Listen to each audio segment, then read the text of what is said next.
Tout est bon dans le coton, ou du moins c'est ce qu'on nous a longtemps fait croire. Dans les faits, la culture de cette fibre qui nous habille presque tous n'est pas très bonne pour l'environnement. C'est même celle qui nécessite le plus d'eau et de pesticides au monde.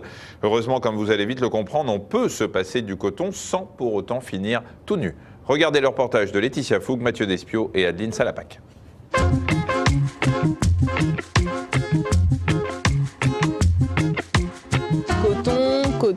Coton. Et encore du coton. Et oui, comme tous les Français, la moitié de ma garde-robe est composée de vêtements en coton. Et pour l'environnement, ça pose un petit problème. Car pour fabriquer un jean et un t-shirt, il faut 1 kg de coton, soit 7000 litres d'eau, 75 grammes de pesticides et 2 kg d'engrais.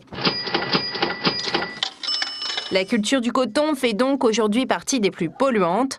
À elle seule, elle absorbe près d'un quart des pesticides consommés sur toute la planète. En plus, ce problème il est exacerbé par l'augmentation de la surface des cultures de coton OGM. Et plus on cultive d'OGM, plus on utilise de pesticides, contrairement à ce qu'on veut nous faire croire souvent, parce que les 3/4 de ces cotons OGM sont faits pour résister à des traitements herbicides. Ce sont des pesticides qui, les scientifiques nous le montrent maintenant à travers différentes études scientifiques, peuvent poser des problèmes, notamment en perturbant le système hormonal, en étant peut-être des précurseurs de cancer, etc.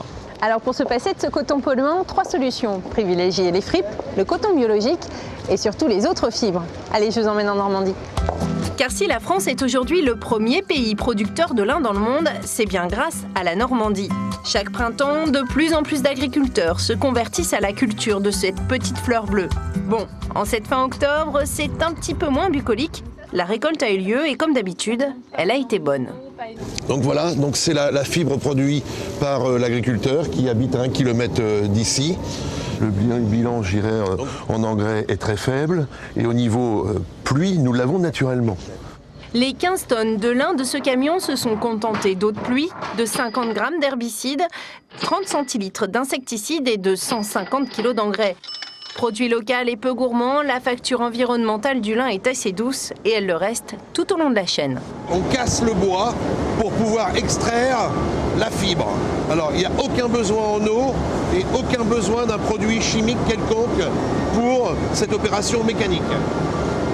Et tout ce qui tombe, c'est le bois que l'on récupère pour faire des panneaux agglomérés, des portes anti-feu ou paillage pour les jardins. C'est l'autre petit plus écologique du lin, rien ne se perd, tout se transforme.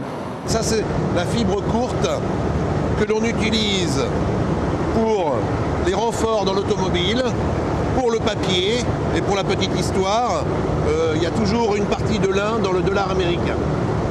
Et parmi ces nombreux débouchés, il y a bien sûr l'habillement qui capte 60% de la production. Ça c'est la fibre longue, le produit noble du lin. Vous voyez ? Donc cette fibre a ses caractéristiques, homogénéité, de résistance et je dirais de finesse. Et on obtient toute la finesse, toutes les petites fibres. Et quand les petites fibres se lient entre elles, on fait le fil, après le tissu.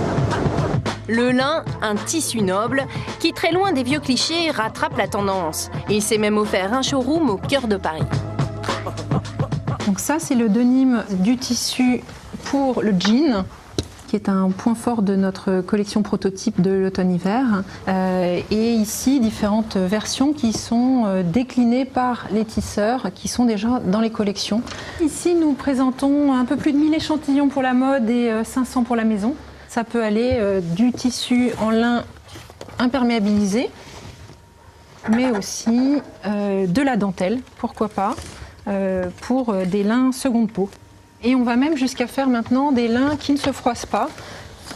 Celui-ci est traité uniquement mécaniquement, il n'y a aucun produit chimique. Et vous voyez que même si je le froisse, en fait, il reprend sa forme et il n'a quasiment pas de plis.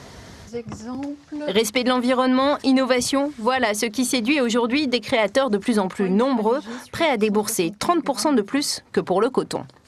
C'est super beau, il y a tout le relief dedans. Ouais, ça c'est génial, quoi. Pour moi, l'aspect écologique est assez essentiel, en ce sens où j'ai créé ma marque il y a 5 ans et que sa philosophie, en partie, est liée au développement durable. Enfin, si je n'avais pas la conscience écologique en amont, je ne ferais pas la marque, en fait. Donc, et le lin est forcément au cœur du process, quoi. Et c'est vrai que pour 5 € de plus par vêtement, c'est plutôt pas mal, la vie sans coton. Alors aujourd'hui, à peine 1% des vêtements vendus dans le monde sont en lin, mais le marché des tissus propres est en marche. On vous a parlé du lin, vous pouvez aussi opter pour le chanvre, une autre production française. En plus, vous pouvez fumer votre chemise. En fait. Bravo Michel.